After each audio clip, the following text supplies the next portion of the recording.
রাসূল সাল্লাল্লাহু আলাইহি ওয়াসাল্লাম গরুর মাংস খেয়েছেন কিনা এ ব্যাপারে বেশ বিতর্ক চলছে। তিনি কি গরুর মাংস খেয়েছেন? নামাজে দাঁড়ানোর পর নাকি ডান পায়ের বুড়ো আঙ্গুল নাড়ানো যায় না, এটা কি সত্য? মৃত ব্যক্তির ব্যবহার করা ফোন দিয়ে যদি স্ত্রী কোরআন শরীফ পড়েন, রেকর্ড করা কোরআন শুনেন এবং ইসলামিক ভিডিও দেখেন, এতে কি তার মৃত স্বামীর সওয়াব হবে? ওযু করার সময় সব অঙ্গ একবার করলে ধুলে কি ওযু হবে? পিরিয়ড অবস্থায় মৃত ব্যক্তির কাছে যাওয়া যাবে কিনা? আমাদের দেশে সচরাচর দেখা যায় মৃত ব্যক্তিকে গোসল দেওয়ার পর গোসল দেওয়ার স্থানে 41 দিন পর্যন্ত কাউকে যেতে মানা করা হয়। সেখানে সন্ধ্যাবেলা 41 দিন পর্যন্ত আগরবাতি বা মোমবাতি জ্বালানো হয়। এটা কি শরীয়ত সম্মত? নামাজের সূরার সিরিয়াল রক্ষা করা কি জরুরি? কেউ একাকী থাকার সময় যদি এমন পোশাক পরে যেটা হাঁটুর উপরে ওঠে, তাহলে কি সে গুনাহগার হবে? কোরআন ধরে ওয়াদা করার পর সে ওয়াদা ভঙ্গ করলে কি পরিণতি হতে পারে? মৃত ব্যক্তির জন্য হাফেজ ডেকে কোরআন খতম মিলাদ দিলে মৃত ব্যক্তির কোনো লাভ হবে? প্রবেশ করি প্রশ্নের আলোকিত ভুবনে। এসেছে রুবেল, আপনি জানতে চেয়েছেন আইডি থেকে, নামাজে দাঁড়ানোর পর নাকি ডান পায়ের বুড়ো আঙ্গুল নাড়ানো যায় না, এটা কি সত্য? না, এরকম কোনো কথা আমাদের জানা নেই, প্রয়োজন হলে নাড়ানো যেতে পারে। আরিহা ইসলাম জানতে চেয়েছেন, নামাজের সূরার সিরিয়াল রক্ষা করা কি জরুরি? নামাজের সূরার সিরিয়াল রক্ষা করা ফরজ বা ওয়াজিব নয়, তবে সূরার সিরিয়াল রক্ষা করতে পারলে সেটা ভালো।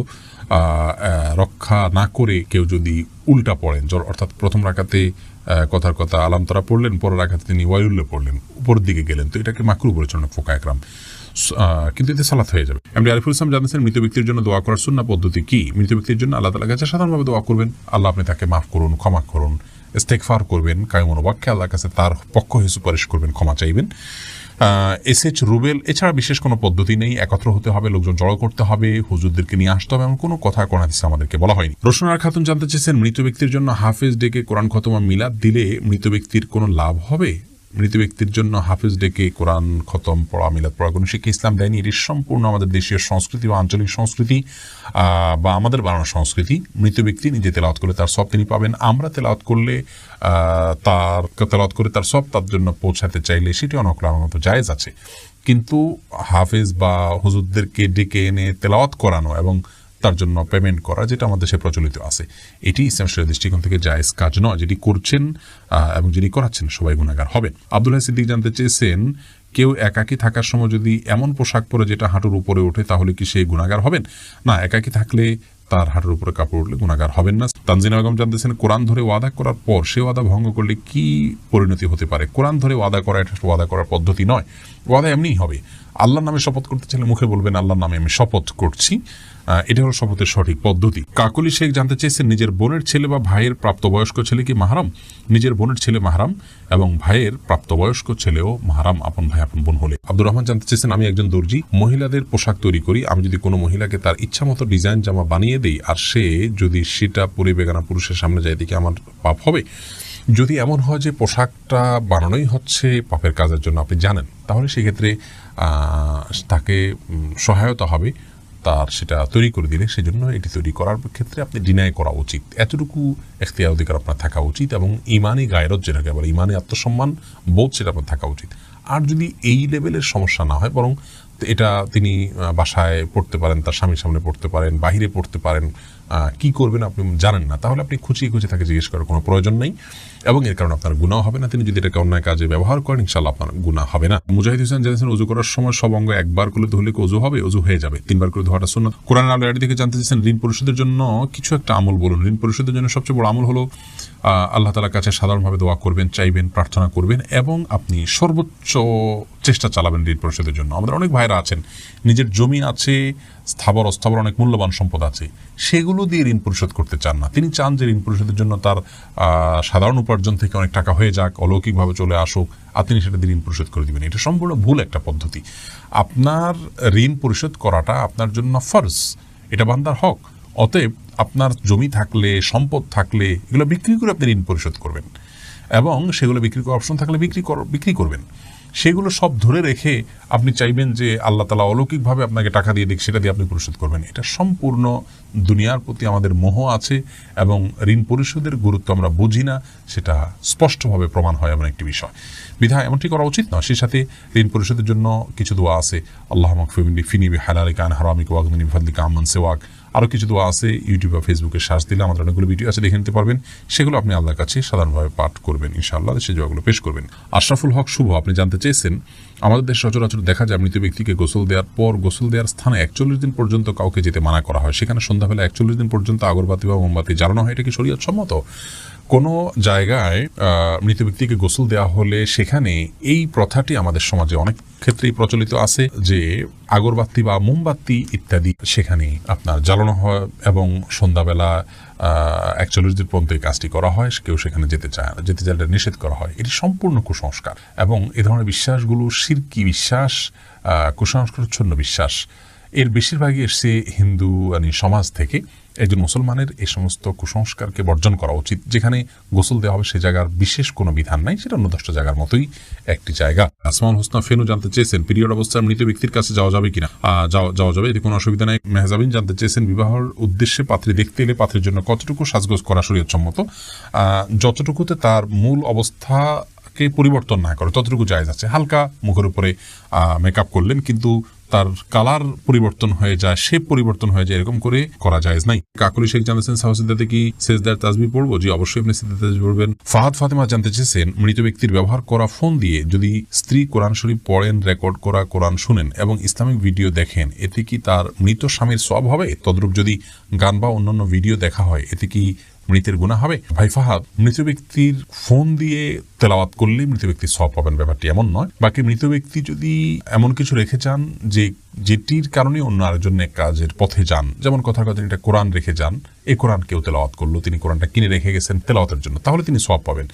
তো মোবাইল তিনি রেখে গেছেন, এই মোবাইল রাখলেই যেটাতে কোরআন তেলাওয়াত করতে হবে এমন তো নয়। এটাতে কেউ কোরআন ডাউনলোড করে পড়ছেন, তেলাওয়াত করছেন, এটি যিনি তেলাওয়াত করছেন তার সওয়াব হবে। আর হ্যাঁ, যে ব্যক্তি মোবাইলটা রেখে গেলেন তিনি তার জন্য সহায়কের ভূমিকা থাকলেন, সেই হিসাবে আল্লাহ তাআলা তাকেও সওয়াব দিবেন, আশা করা যেতে পারে। আর একই কথা গুনাহের ক্ষেত্রেও প্রযোজ্য হবে। বিশেষ করে মোবাইল যদি রেখে যান তো মোবাইলে গান বাজনা শুনতে হবে এমনটি তো বাধ্যতামূলক নয়। কেউ যদি এটা ব্যবহার করে তাহলে এটা একান্ত তার ব্যাপার। এর জন্য মৃত ব্যক্তিকে গুনাহের বোঝা বহন করতে হবে না। জাহিদ আপনি জানতে চেয়েছেন রাসূল সাল্লাল্লাহু আলাইহি ওয়াসাল্লাম গরুর মাংস খেয়েছেন কিনা, এ ব্যাপারে বেশ বিতর্ক চলছে, তিনি কি গরুর মাংস খেয়েছেন? ভাই জাহিদ, প্রথম কথা হলো গরুর গোশত এটি হালাল হওয়ার জন্য রাসূল আকরাম সাল্লাল্লাহু আলাইহি ওয়াসাল্লামের খাওয়া শর্ত নয়। তিনি কোনো কিছু না খেলেই সেটি হারাম হয়ে যাবে, ব্যাপারটি এমন নয়। আল্লাহ রাব্বুল আলামিন কোরআনে হাকিমের একাধিক আয়াতে গরুর গোশত হালাল হওয়ার বিষয়ে ইঙ্গিত দিয়েছেন। যেমন সূরা আনআমের যথাসম্ভব 147 নম্বর আয়াতে আল্লাহ রাব্বুল আলামিন বলেছেন মিনাল ইবিল ইসনাইনি ওয়া মিনাল বাকারি ইসনাইনি কুল হাররামা ইলা আখির আয়াহ। এই আয়াতে আল্লাহ রাব্বুল আলামিন সুস্পষ্টভাবে গরুর যে গোশত বা গরু এটা হালাল এই বিষয়টিকে আল্লাহ তাআলা ইঙ্গিত করেছেন। গরুর যে আপনার জাকাত কালেকশনের নির্দেশ আল্লাহ তাআলা দিয়েছেন, সেটি কেন যদি সেটি হারামই হয় তার গোশত। এক্ষেত্রে একটি হাদিসের কথা আমরা অনেকে শুনে থাকি এবং বিভিন্ন হাদিসের কিতাবে একটা হাদিস বর্ণিত হয়েছে যে গরুর গোশতের মধ্যে রোগ আছে, ফি লাহমিহি দা ওয়া ফি লাবানিহি দাওয়া। গরুর দুধের মধ্যে শেফা বা আরোগ্য রয়েছে কিন্তু গোশতের মধ্যে অসুস্থতা রয়েছে, এরকম একটি হাদিস পাওয়া যায়। এই হাদিসকে মুহাদ্দিসদের অনেকে সহিহ বলেছেন, আলবানী রাহিমাহুল্লাহ সহিহ বলেছেন, কিন্তু অনেক মুহাদ্দিসিন ইকরাম এটিকে দাঈফ মুনকার বলেছেন। শেখ ইবনে উসাইমিন রাহিমাহুল্লাহকে এক প্রশ্ন করার তিনি এটাকে জাল বলেছেন, যে এটা মাকজুব, নবী করিম সাল্লাল্লাহু আলাইহি ওয়াসাল্লামের প্রতি এটা মিথ্যাচারের শামিল। কারণ হলো যে আল্লাহ রাব্বুল আলামিন যে পশুকে হালাল করেছেন আমাদের জন্য কোরআনে কারিমে বিভিন্ন আয়াতে তার ইঙ্গিত পাওয়া যায়, এবং যাকাত যে নিতে বলা হয়েছে গরুর, সেটি গরুর তো এটা বাহন হিসেবে আল্লাহ তাআলা রাখেননি। অতএব এটি যদি খাওয়া হারাম হতো তাহলে আল্লাহ রাব্বুল আলামিন সেটিকে আমাদের জন্য যাকাত যোগ্য সম্পদের মধ্যে গণ্য করতেন না এবং কোরআনে কারিমে আয়াতে সেই ইঙ্গিত আল্লাহ তাআলা দিতেন না। অতএব এখান থেকে বোঝা যায় যে একটা উপকারী অনুপকারী জিনিসকে আল্লাহ তাআলা আমাদের জন্য হারাম করতেন না। তো যাই হোক, গরুর গোশত খাওয়া হালাল, এতে পৃথিবীর কোনো আলেমের দ্বিমত আছে বলে আমাদের জানা নেই, সবাই একমত। হ্যাঁ, এই হাদিসকে যারা সহিহ বলেন সে সমস্ত ওলামা ইকরাম আবার এটা ব্যাখ্যাও করেন যে আসলে এর মাধ্যমে নবী সাল্লাল্লাহু আলাইহি ওয়াসাল্লামের উদ্দেশ্য ছিল যে হেজাজ বা খুব বেশি গরমের এলাকায় গরুর গোশতটা মানুষের শরীরের সাথে খুব একটা যায় না, সেই জন্য সেখানের জন্য তিনি এটি বলেছেন। এটা সাধারণ বা স্বাভাবিকভাবে সব জায়গার জন্য সকলের জন্য বলেননি, এরকম একটা ব্যাখ্যা অনেক ওলামা ইকরাম করে থাকেন। যাই হোক, এখন আসি মূল বিষয়, নবী সাল্লাল্লাহু আলাইহি ওয়াসাল্লাম গরু গোশত খেয়েছেন কিনা। এই বিষয়ে সরাসরি উনি খেয়েছেন এরকম কোনো রিওয়ায়াত আমার জানা নেই, তবে বুখারী মুসলিমের একটি বর্ণনা আছে, যে বর্ণনা থেকে বোঝা যায় নবী সাল্লাল্লাহু আলাইহি ওয়াসাল্লাম সিরার নামক একটি জায়গায় এসেছেন। সেখানে আসার পর সাহাবা ইকরামদেরকে গরু জবের নির্দেশ করেছেন। ফা আকালু মিনহা, হাদিসের ভাষ্য হলো অতঃপর তারা সেখান থেকে খেয়েছেন। তারা সেখান থেকে খেয়েছেন, এখান থেকে সাহাবা ইকরাম যে খেয়েছেন এটি স্পষ্ট।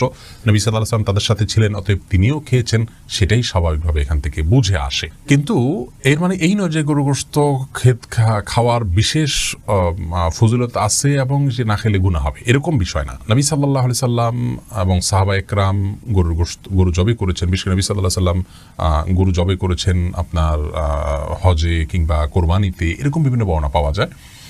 আমাদের ভারতে যে সমস্ত ভাইয়েরা বসবাস করছেন, আমি বিশেষ করে তাদেরকে বলবো, অনেকে আমাদেরকে দেখছেন ভারত থেকে, আমাদের অনেক দর্শকরা দেখে থাকেন এই অনুষ্ঠান, তাদেরকে আমরা বলবো যে আপনাদের এলাকাগুলোতে যেখানে গরুর গোশত খেতে গেলে, গরু জবে করলে, গোশত সংরক্ষণ করতে গেলে আপনারা জীবন হুমকির মধ্যে পড়ে যায়, এরকম পরিস্থিতিতে আপনারা গোশত খাওয়ার জন্য, গরু গোশত খাওয়ার জন্য কষ্ট করতে চাবেন না। অনেকে মনে করে গরু গোশত না খেলে বোধহয় পাক্কা মুসলমান হওয়া যায় না, এটা খুব অল্প সংখ্যক মানুষ মনে করেন। তো এটি আমাদের ভুল ধারণা। গরু গোশত খাওয়ার জন্য আপনার জীবনকে হুমকির মধ্যে ফেলে দেওয়া এটা কোনো অবস্থাতে উচিত নয়। আপনাকে হালাল জিনিস খেতে যদি বাধা দেয় কেউ, জুলুম এবং আপনার প্রতি নিপীড়নমূলক আচরণ করে, তাহলে সেক্ষেত্রে আপনার জীবন রক্ষার জন্য, জীবন নিরাপত্তার জন্য আপনি এটি পরিহার করলে সেটি আপনার জন্য সম্পূর্ণ জায়েজ আছে।